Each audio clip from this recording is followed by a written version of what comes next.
Hello hi friends, అందరికీ నమస్కారం. అందరూ ఎలా ఉన్నారు, ఏం చేస్తున్నారు? అందరూ ఆరోగ్యంగా మంచిగా ఉండాలని కోరుకుంటున్నాను.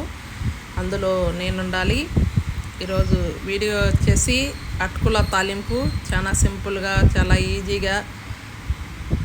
అటుకులు తీసుకున్నప్పుడు మనం ఇలాంటి 2 రకాల అటుకులు అనేది ఉంటాయి. మందంగా ఉండేటి అటుకులు తీసుకోండి.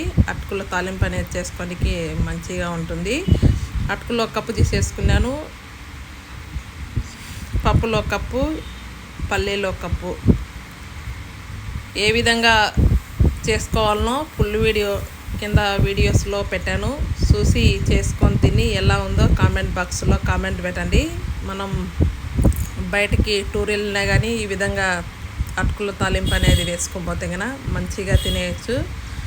చాలా మంచిగా ఉంటాయి, తినేదానికి కూడా చాలా కమ్మగా ఉంటాయి. ఈ విధంగా చేసుకుంటే మన ఇంట్లో చిన్నపిల్లలు కానీ పెద్దలు కానీ మంచిగా తినేస్తారు. మరొక మంచి వీడియోతో మీ ముందుకు వస్తాను. బాయ్ అండి.